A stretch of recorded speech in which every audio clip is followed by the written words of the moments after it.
and welcome to the Tao of Our Understanding Recovery Podcast. In this podcast, we discuss mystical works of literature and how they relate to recovery. We hope you enjoy today's podcast episode. Hello, this is Buddy C. Welcome to the Tao of Understanding Recovery Podcast. Today we have Kate and Brian and Drew and Lou and Oscar. Good to have you guys. Today we'll be talking about the story of the sacrificial swine. Yeah, sounds like an exciting one. Out of Thomas Merton's interpretation of Chuang Tzu's writings, who was a student of Lao Tzu. If you're new to the podcast, we talk about how Taoist thought from Taoist literature, not the Taoist religion, relates to our recovery and our ever-changing view of the higher power. Or at least it's ever-changing for me. It always seems to be evolving. I guess it may be like my relationship with my father when I was 2 and 3 is much different than my relationship with my father now or as I grew up during life. And maybe that's, for me, a good way to think about as I wake up spiritually. My relationship to what is always changes and evolves. Before we begin with our story, I want to talk about one resource that we have at buddyc.org, and that's a daily devotion that goes out every day that is where a quote from Taoist literature with a thought and usually an AA or secondary quote and some other stuff there that I publish daily. You can sign up for that at buddyc.org. I do not sell that list, share that list, any of those things. And I'm using this actually as a way that I can get these ready to publish and send them to Kate so Kate can work on them. Good to have Kate with us today. Good to see you, sweetie. We also talk about a synchronistic moment because we find out by studying the Tao that I always had these little, some people call them God shots or these other things that come about. And I recall prior to recovery, I'd have some of those things happen, but they were few and far between that I noticed. But I'm starting to see those a lot more often now. Not necessarily noticing on a daily basis, but almost very often. I think they're happening all the time. The more we let go and just go with this flow of life, the more we can allow life just to happen.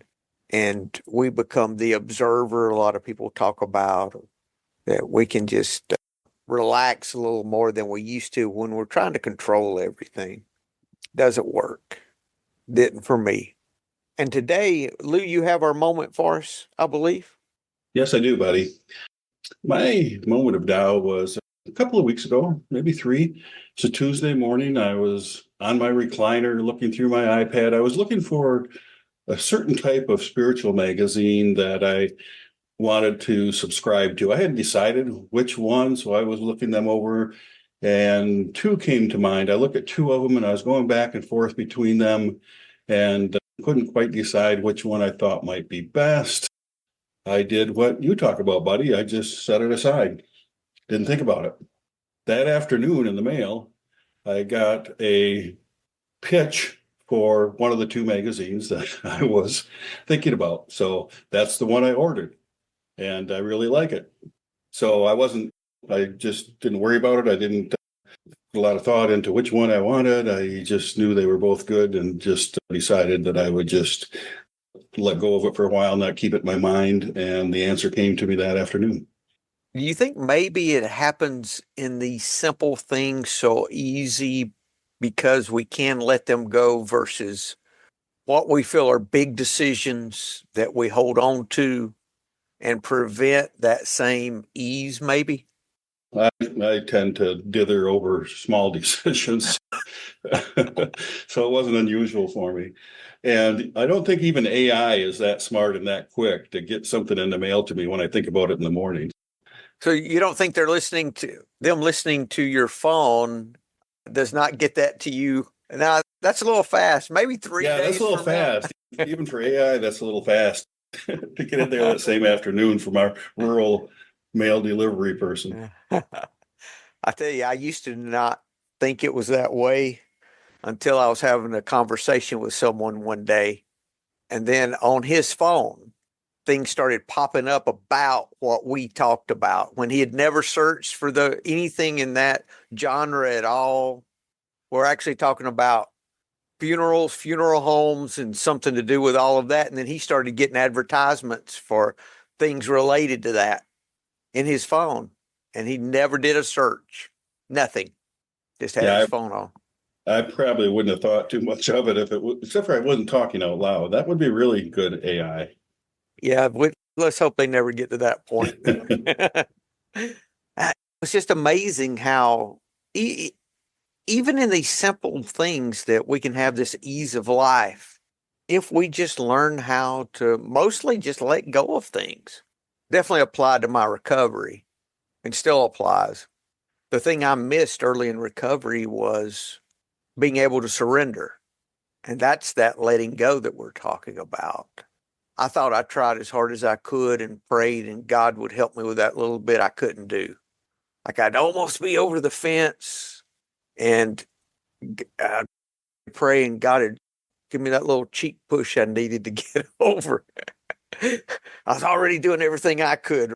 There was no surrender. It was all just trying harder. And once I was exhausted, God would help me.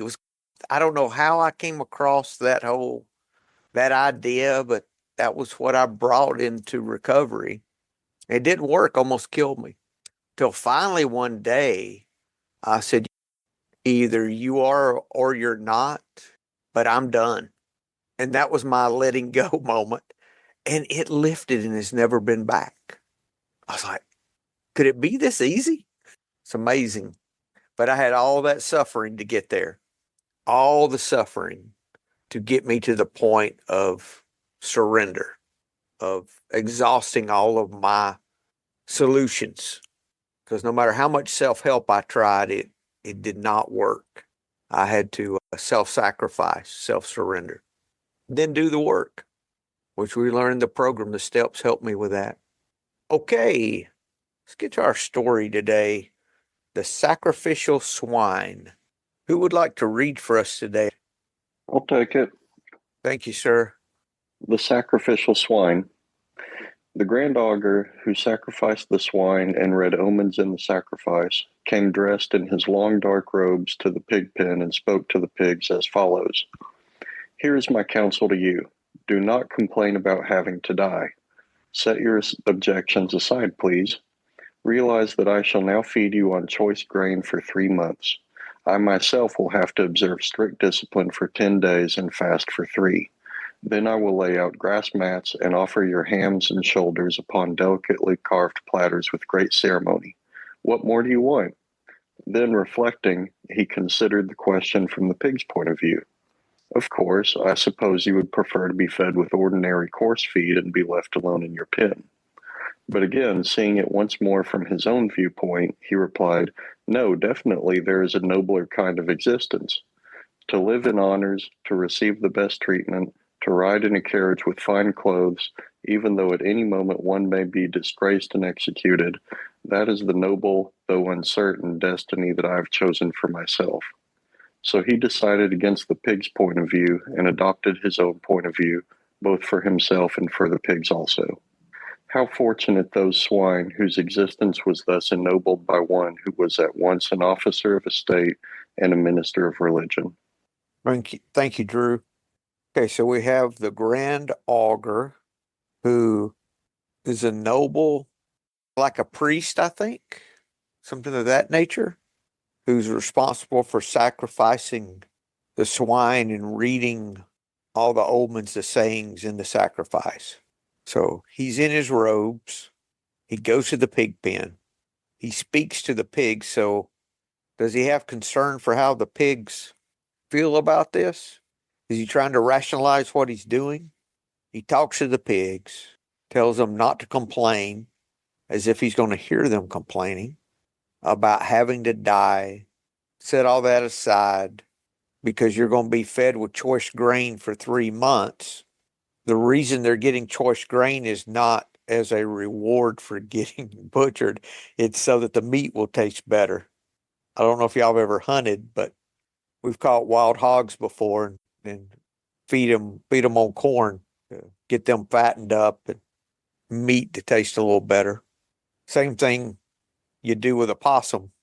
I don't eat possum, but I know those who do. Brian, you probably got some possum eaters over in Mississippi, don't you?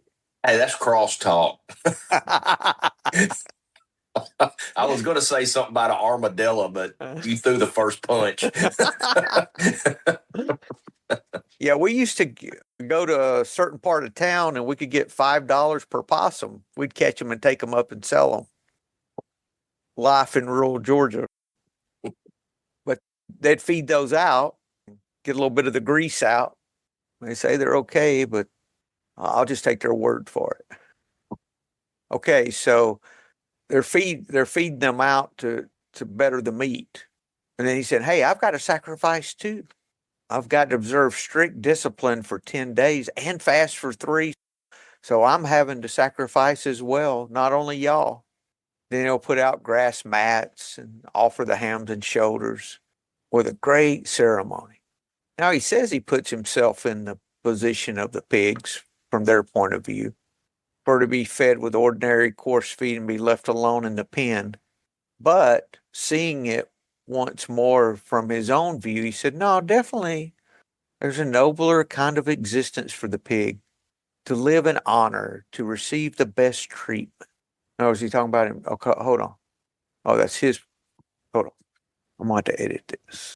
He considered the question from the pig's point of view. Of course, I suppose I would prefer to be fed with ordinary coarse feed and left alone in the pen. But again, he went back to his point of view. No, definitely there's a nobler kind of existence, to live in honor, to receive the best treatment, to ride in a carriage with fine clothes, even though at any moment one may be disgraced and executed. That is the noble, though uncertain destiny that I have chosen for myself. So he's comparing himself to the pig, I think. So he decided against the pig's point of view of being left alone and adopted his own for both himself and the pigs. And then it's got a sarcastic ending. How fortunate those swine whose existence was thus ennobled by one who has at once, how fortunate, I'm tongue-tied today, how fortunate those swine whose existence was thus ennobled by one who was at once an officer of state and a minister of religion. So first thing I see in this is justification for his point of view. I could apply this story in recovery with your life's none of my business. If I'm having to justify something I'm doing, is it really something I should be doing? You guys jump in any time. Or Drew, why don't you just go ahead and tell us what? Okay, Lou's going to go, but Drew, go ahead and tell us if you want, because we're striking out so far. Drew will give us the answer. I was thinking about it from the Al-Anon member point of view, which I am. Right. And thinking in terms of the great augur being the Al-Anon person, and he's telling the alcoholic what to think and remind them of all the sacrifices they're doing. I got to fast, I got to do all this, but to remind the alcoholic of, not that they're swine, don't get me wrong on that, but to remind the alcoholic that, oh, I'm sacrificing so much, I got to do all of this, and you get to have the good life, but I've got to have the hard life, at least for a while you're going through this. And the other thing that we were very good at in our powerless ways against alcohol is to decide for others what they should think. Decide for the others what the answer is and how they can get out of the situation they're in. We know a lot better than what they do, so we'll let them know how they should do it and what will work for them. Thank you, Lou. Was it really necessary for him to go talk to the swine? Drew? Yeah, I think I can see this, the whole swine auger metaphor, a couple of ways. The first being what Lou just talked about trying to have some humility and not assume that you know what's best for everybody, even though this person in my life may think they know what they want. I know what's good for them. I know best. One thing that came to my mind when going through this was, which pig would I rather be? Would I rather be the pig that gets choice grain for 3 months and dies, or gets just regular old grain but it gets to live my life? And of course, I'd rather be the pig that gets regular old grain. And I thought about that in context of my career. For years, I had a really stressful job, but one that was held in pretty high esteem in the career field I'm in, and it paid really well. But I was absolutely miserable. I hated it. I was depressed, stressed, addicted, and I just up and quit with nothing, no job ahead of me. And then COVID happened pretty much the next day, which was terrible timing, but it probably ended up being the best timing because I ended up getting a completely different job that I've had ever since, and I really enjoy it. It doesn't pay nearly as well, and in my career field, it's not really a joke, but nobody strives to have this job, and I like it because it's very strict. 40 hours. You do not work more than 40 hours. You don't work 40 hours in 1 second. You work your 40 hours, we pay you. It's impossible for me to look at work on my phone or use my laptop at home. I'm getting some coarse grain, but I'm loving the life that I have. For me, which pig would I rather be? The one that's honored and well fed, that is dying because of it, or just a pig that's able to live its own life and eat some coarse grain, but enjoy the sun, enjoy spending time with its other pig friends. And so this verse just helps me realize that there are some difficulties because of the choice I've made, but I'm much happier as the pig with coarse grain than the one that's about to die, but is going to be well fed. Thank you, Drew. The thing is, he's well fed, not for his benefit, though. He pitched it as it was, but it's nothing about him. Kate? This makes me think about this nobleman, religious man, whatever he is, man of state, he thinks about his life as someone who is noble, who's riding in carriages, but at any moment can be struck down, taken out of favor, and killed. And he thinks, I'm living this life, so it's the better life to live, because I'm choosing to live this life, so it's better. He thinks like that. He seems to come to that conclusion. So the pigs are going to live the same life too. He's putting his perception of his life, which is he's putting his perception of the life he is living as a better one for the pigs than what the pigs would like. But he does seem to recognize that the pigs would prefer to have a different life, which implies to me that he would recognize that maybe he would prefer to have a different life also. But he doesn't have that different life. He has this other life. So the pigs can have the other life too. Does that kind of make sense in a way? It does. I had not thought about it in that way. Yes. Yeah, that's good. Thank you, Kate. Drew? Yeah, I like what Kate brought up about the augur obviously being aware that he is in a precarious position and he'd probably rather not have the life he has, but he wants to talk himself into it.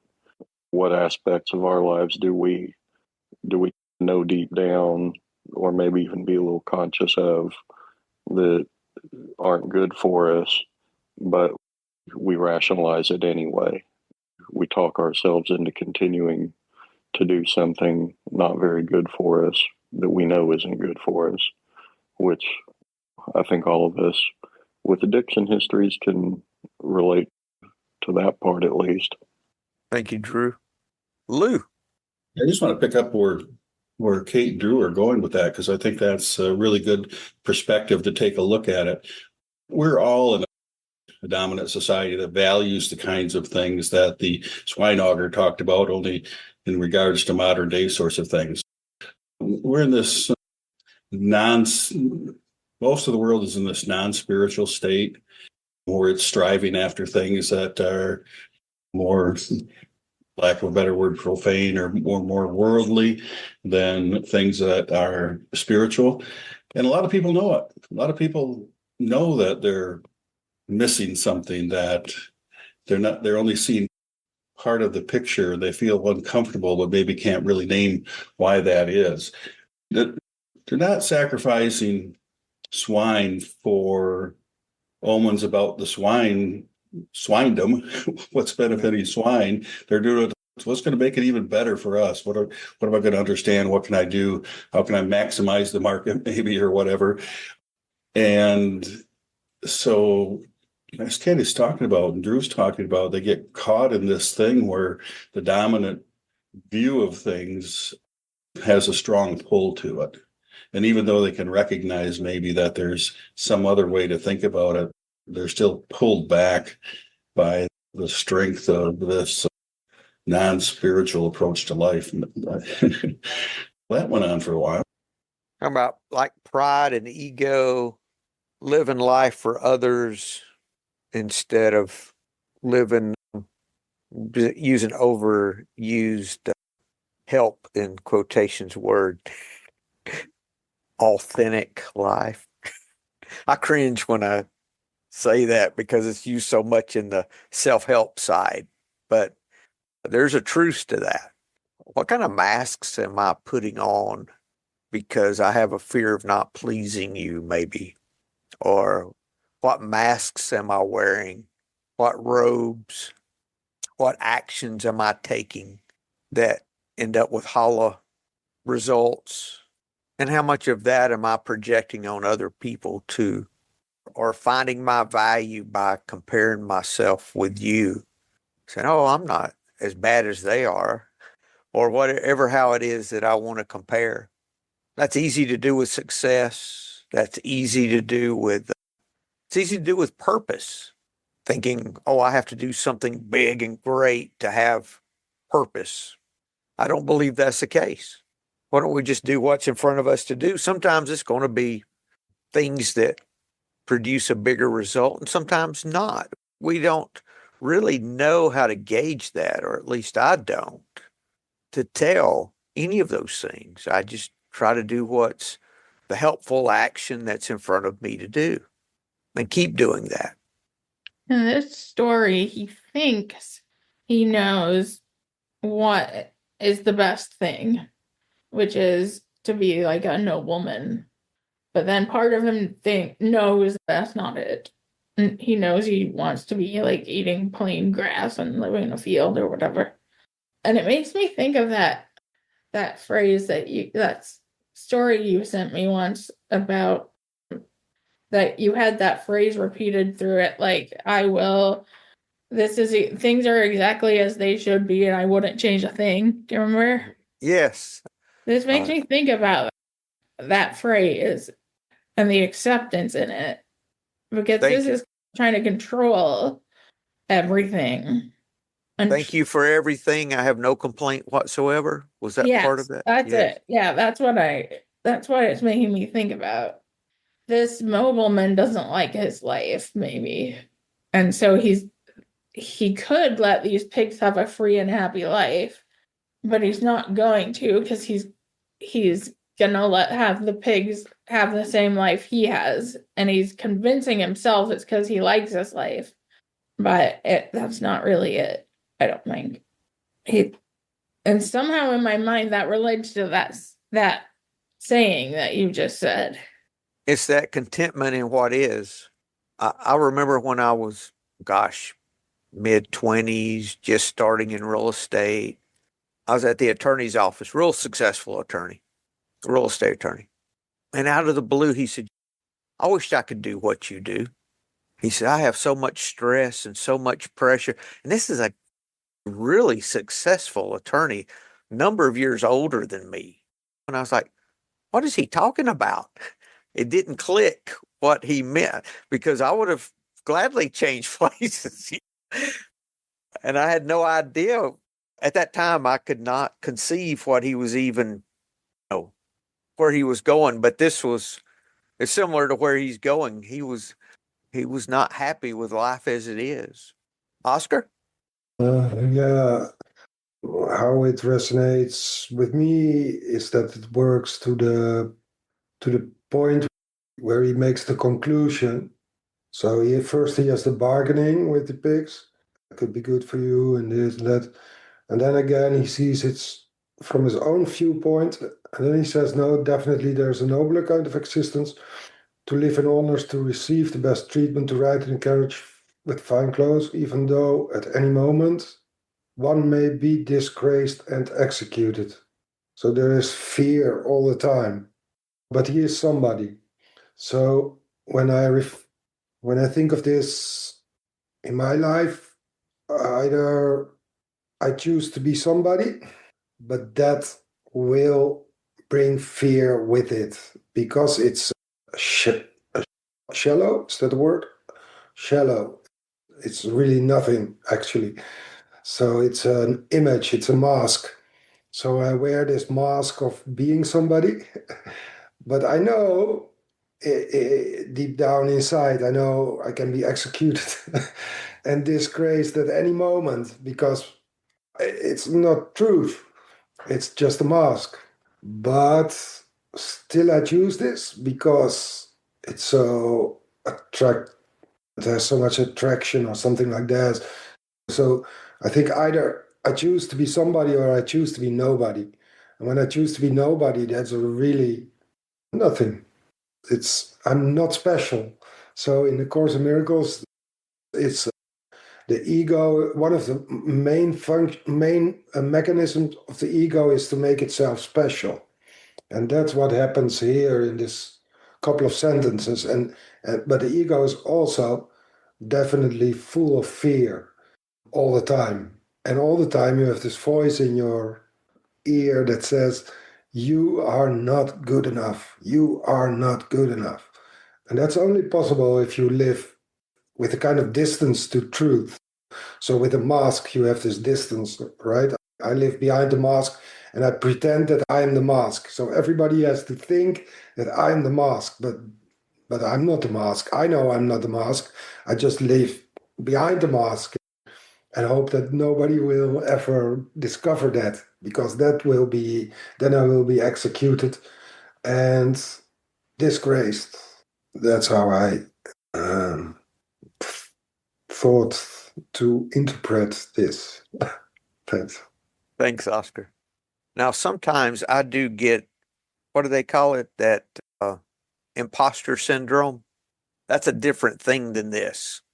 This is when you're pretending altogether. I have to remind myself at times that I don't have to add the counter, the self-pity side of fear, or the I'm not good enough, or I'm not worthy, which that can happen. And I don't have to let that take me away any more than the I'm better than side. Quite honestly, usually I'm on the I'm better side, but I can, at times, I've gotten the imposter side, especially if there's something going on that I've been involved in that's getting some kind of some kind of credit, some kind of reward, so to speak.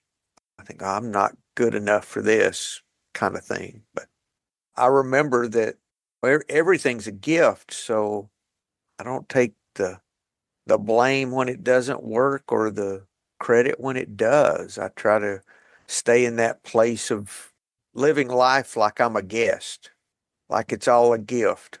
And if I'm visiting a friend of mine and we're at their house hanging out, somebody compliments them on how pretty their house is, I don't say, yeah, thank you. What do I? It's not my house.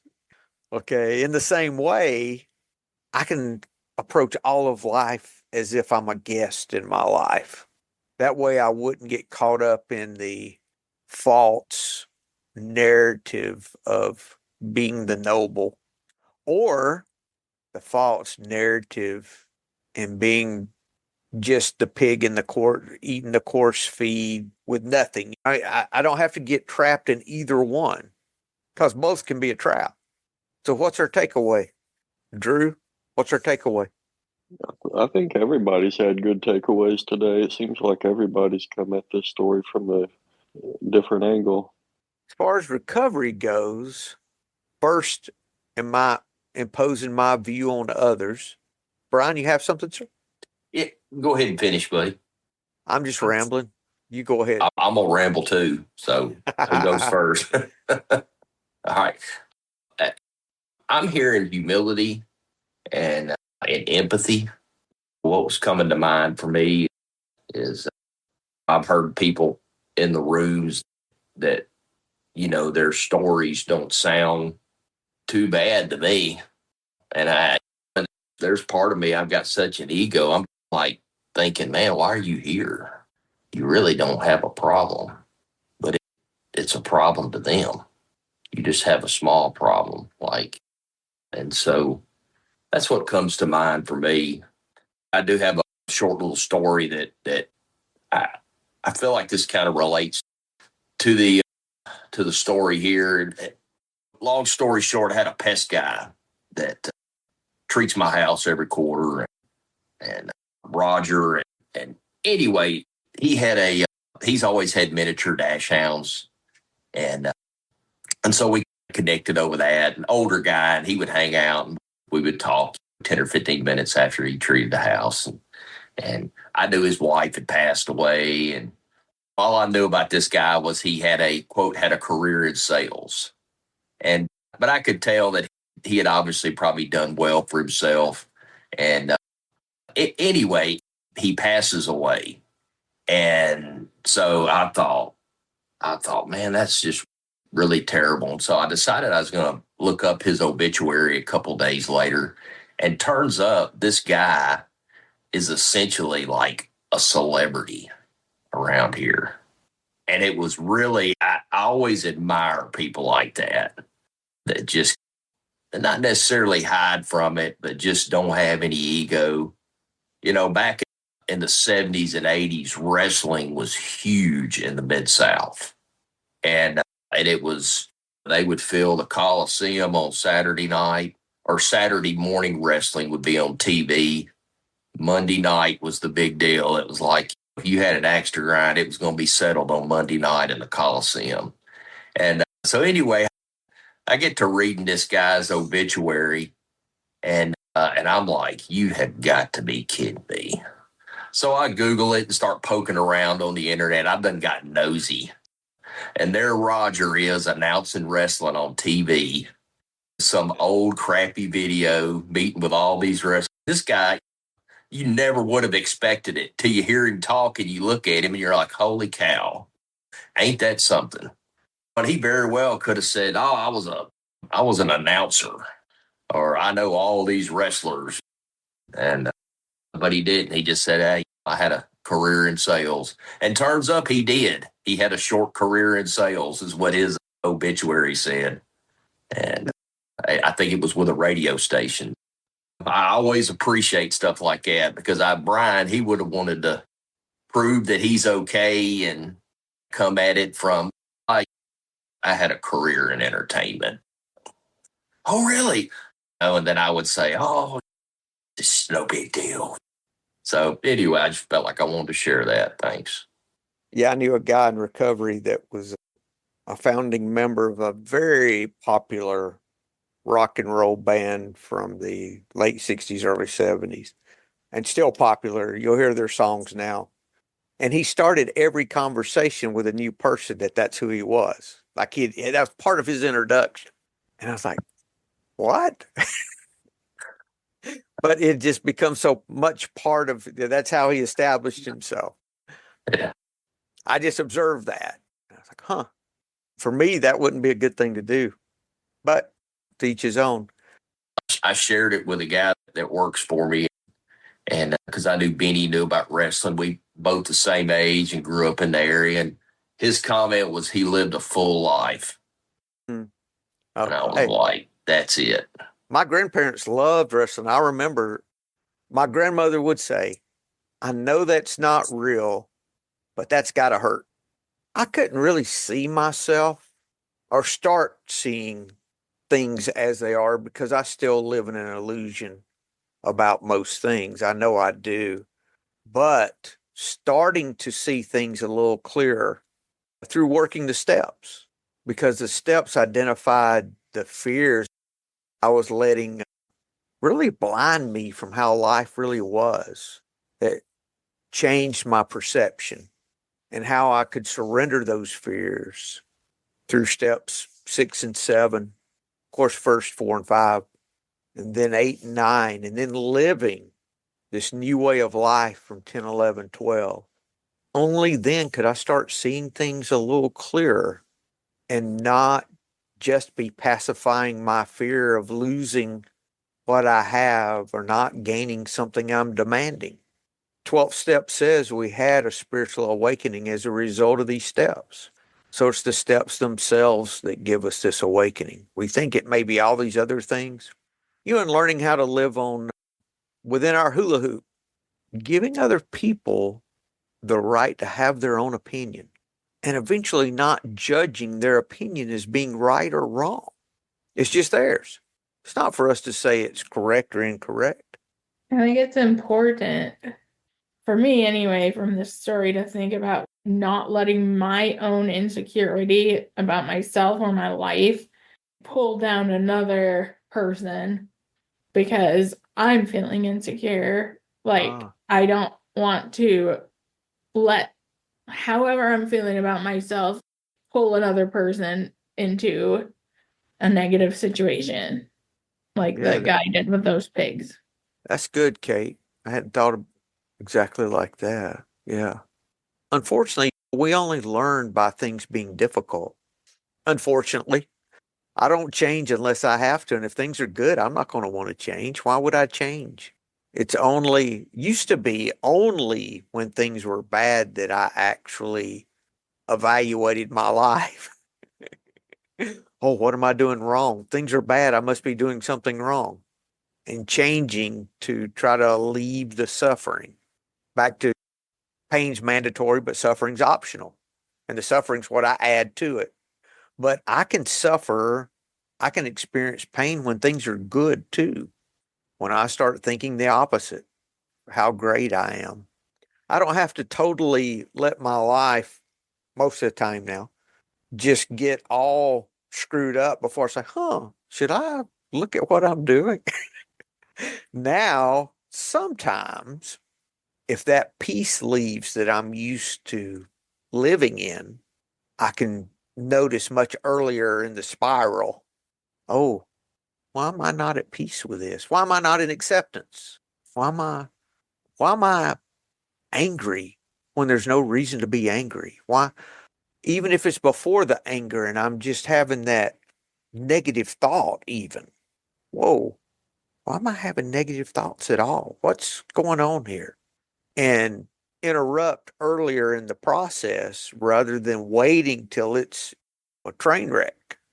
Oh, maybe I need to talk to my sponsor about this when it's all a big mess, when I maybe could have done that a little earlier in the process. And that's part of waking up, I think, is learning that we can start over at any time. That's how I hear it in recovery talked about. I can start my day over at any moment. I can get back in acceptance at any moment.